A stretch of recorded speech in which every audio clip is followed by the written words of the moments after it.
कहा जाता है जब आपके सपनों में उड़ान है तो उसे कोई भी मुसीबत उड़ने से नहीं रोक सकती, फिर चाहे वो गरीबी ही क्यों ना हो। ऐसे में आईपीएल से अच्छा मंच कहाँ मिलने वाला। आईपीएल 2023 के सीजन में जहां बड़े बड़े खिलाड़ियों ने अपने प्रदर्शन से निराश किया, मगर कुछ ऐसे भी खिलाड़ी थे जो गरीबी के अंधेरे से निकलकर आईपीएल की इस चकाचौंध में कभी अपने बल्ले से तो कभी अपने गेंद से शानदार प्रदर्शन कर हर बार टीम की जीत में अहम योगदान दिया। पहले रिंकू सिंह ने लगातार 5 छक्के लगाकर, तो कभी तिलक वर्मा टीम के लिए उपयोगी पारी खेलकर, और हाँ कभी प्रभ सिमरन का शतक मारकर आंखें नम हो जाना। इन सब मौकों पर इन सब खिलाड़ियों ने अपनी प्रतिभा का लोहा मनवा लिया था। अब बारी थी यशस्वी के यश की। बातें क्रिकेट की में हम बात करेंगे यशस्वी जायसवाल की। चलिए शुरू से शुरू करते हैं। तारीख थी 28 दिसंबर 2001। यूपी के भदोही जिले में एक साधारण से परिवार में यशस्वी का जन्म हुआ था। पिता छोटी मोटी एक हार्डवेयर की दुकान चलाते और माता जी एक गृहिणी थी। यशस्वी के बचपन से ही क्रिकेट के प्रति काफ़ी रुचि थी। गली मोहल्ले में कहीं भी मौका मिलता वहीं खेल लिया करते। यशस्वी के क्रिकेट खेलने का शौक कब उनके पैशन में बदल गया, इस बात की भनक अब उनके पिता के कानों तक भी पहुंच गई थी। मगर यहाँ रहकर सिर्फ छोटे स्तर तक ही खेला जा सकता है, इसलिए यशस्वी ने 10 साल की उम्र में ही यूपी छोड़कर मुंबई के दादर जाने का फैसला किया। मगर यह सफ़र भी यशस्वी के लिए इतना आसान नहीं हुआ था, क्योंकि दादर से आज़ाद मैदान की दूरी काफ़ी थी। आज़ाद मैदान, इस मैदान को भारत का मक्का कहा जाए तो शायद गलत नहीं होगा। ये वही मैदान है जिसने भारत को सचिन तेंदुलकर, विनोद कांबली और पृथ्वी शाह जैसे अनेकों सुपरस्टार दिए थे। अब यशस्वी ने मैदान के पास में ही अपने आशियाने की खोज शुरू कर दी थी और एक डेयरी की दुकान में जगह मिली। लगा किस्मत को शायद यशस्वी पर दया आ गया, मगर नहीं। मुंबई जैसे शहर में आपको कोई भी चीज़ मुफ्त में नहीं मिलती। यशस्वी को भी डेयरी पर रुकने और रोटी के लिए डेयरी पर काम करना था। शायद यशस्वी के पास इसके अलावा कोई दूसरा रास्ता नहीं था। मगर कुछ दिनों बाद ही डेयरी मालिक ने यशस्वी को बाहर निकाल दिया। इसके पीछे का कारण यशस्वी का दुकान पर समय न दे पाना था, क्योंकि पूरा दिन क्रिकेट की प्रैक्टिस करके रात को थक कर जल्दी सो जाने के कारण यशस्वी को डेयरी भी छोड़नी पड़ी। किसी ने सही ही कहा है, मुंबई जैसे शहर में पैसा तो बहुत है, मगर सर छुपाने के लिए जगह ढूंढना उतना ही मुश्किल है। यशस्वी के लिए ये सब तो और भी मुश्किल था, क्योंकि उनके पास ना तो था सर छुपाने के लिए छत, ना जेब में उतने पैसे जो कहीं रुक सके।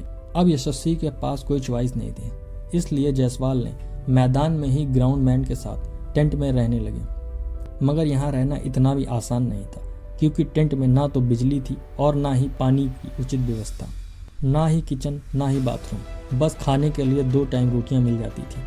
कहा जाता है ना, जिसके सपनों में उड़ान होती है उन्हें छोटे मोटे पैर के घाव नहीं दिखते। यशस्वी को ये बात बहुत पहले ही समझ आ गई थी, इसलिए बिना किसी शिकायत के टेंट में रहकर इसीलिए यशस्वी ने मैदान के बाहर ही पानी पूरी बेचने का काम किया। 2-3 साल तक यूं ही सब चलता रहा। मगर एक दिन जब नेट्स में अभ्यास करते समय स्थानीय कोच ज्वाला सिंह ने उन्हें बल्लेबाजी करते देखा। जहां सभी बल्लेबाज संघर्ष कर रहे थे, वहीं यशस्वी बहुत सफाई से गेंद को हिट कर रहे थे। ये देखकर वो बहुत इम्प्रेस हुए और आगे यशस्वी की जो भी मदद हो सके वो करने का फैसला किया। धीरे धीरे यशस्वी अपनी बैटिंग की बदौलत हर किसी को इम्प्रेस कर रहे थे। उनकी बैटिंग की तारीफें ग्राउंड के चारों कोने में होने लगी थी। उनकी शानदार बल्लेबाजी और कुछ टूर्नामेंटों में शानदार प्रदर्शन के बदौलत ही उन्हें इंडिया अंडर 19 टीम में जगह मिल गई थी।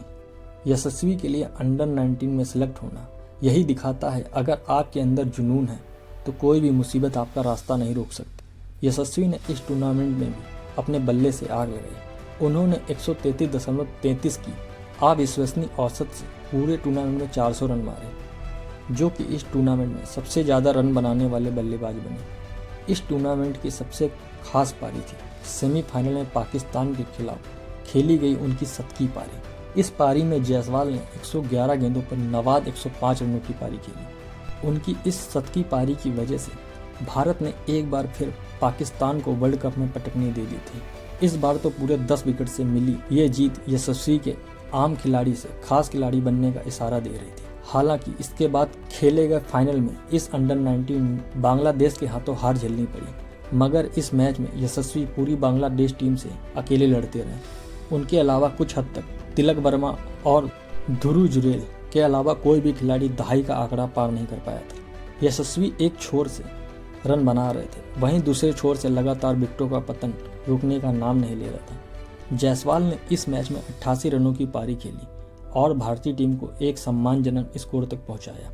यशस्वी को यही हार ना मानने वाली जिद ही उनके जल्दी से जल्द भारतीय टीम में आने की वजह बनी। यशस्वी के द्वारा फाइनल और सेमीफाइनल में ऐसा प्रदर्शन, अब आईपीएल की हर टीम यशस्वी पर दांव खेलना चाहती थी, मगर यशस्वी पर सबसे पहले दांव खेला राजस्थान रॉयल्स ने। यशस्वी पर इस सीजन राजस्थान ने 2.4 करोड़ की बोली लगाई और उन्हें अपनी टीम में शामिल कर लिया। अंडर 19 वर्ल्ड कप खेलकर सीधा आईपीएल में 2.4 करोड़ यशस्वी की बरसों की तपस्या का ही नतीजा था। मगर अपने आईपीएल के पहले सीजन में यशस्वी को ज़्यादा मौके नहीं मिले। कुछ मौके मिले भी तो यशस्वी का प्रदर्शन वहाँ कुछ खास नहीं था। यशस्वी को उनकी पहचान आईपीएल 2000 के सीजन में मिली, जहां उनके बल्ले से पूरे सीजन बस चौके छक्के देखने को मिले। इस सीजन उन्होंने इस समय के सबसे खतरनाक T20 बल्लेबाज जॉस बटलर को अपनी खौफनाक बल्लेबाजी से फीका कर दिया था। सब लोग बटलर से ज़्यादा यशस्वी की बैटिंग के लिए राजस्थान का मैच देखने लगे थे। रातों रात यशस्वी एक आम खिलाड़ी से सुपरस्टार बनते जा रहे थे। उनके द्वारा मुंबई इंडियंस के खिलाफ खेली गई 124 रनों की पारी यशस्वी के जीवन के कुछ खास पलों में से एक थी, क्योंकि इस मैच में उन्होंने अपने कोच को पहली बार इस मैच को लाइव देखने के लिए बुलाया था। यशस्वी ने इस मैच से पहले ही बोल दिया था कि वे इस मैच में एक बड़ी पारी खेलने वाले हैं और अपने कोच के आशीर्वाद से हुआ भी कुछ ऐसा ही। इस आईपीएल सीजन यशस्वी का बल्ला रुकने का नाम नहीं ले रहा था। धमाकेदार पारियां खेलकर वे सिलेक्टरों का ध्यान भी अपनी ओर खींच रहे थे। यशस्वी ने इस सीजन एक और बड़ा दावा क्या किया, वो था आईपीएल इतिहास का सबसे तेज अर्धशतक। यशस्वी ने इस साल एक मैच के दौरान कोलकाता के खिलाफ मात्र 13 गेंदों पर 50 लगा दी थी। यशस्वी ने आईपीएल के इस सीजन में 48.08 के बेहतरीन औसत से 625 रन बनाए और यही नहीं, फर्स्ट क्लास करियर के मात्र 15 मुकाबलों में यशस्वी ने 1844 रन मार दिए, जिसमें उनका औसत 80 का है। इन्हीं अच्छे प्रदर्शन की बदौलत यशस्वी को वेस्टइंडीज जाने वाली भारतीय टीम में पहली बार शामिल कर लिया गया। यशस्वी को इसी दौरे पर वेस्टइंडीज के खिलाफ डेब्यू करने का मौका मिला, जहां इन्होंने पहले मुकाबले में ही 171 रनों की एक रिकॉर्ड तोड़ पारी खेल दी थी। उनके द्वारा खेली गई यह पारी किसी भी भारतीय द्वारा विदेशी सरजमीन पर डेब्यू में खेली गई सबसे बड़ी पारी थी। अब बस यही दुआ करते हैं यशस्वी अपने इसी फॉर्म को जारी रखें और टीम की जीत में अहम योगदान देते रहें। जय हिंद, जय भारत।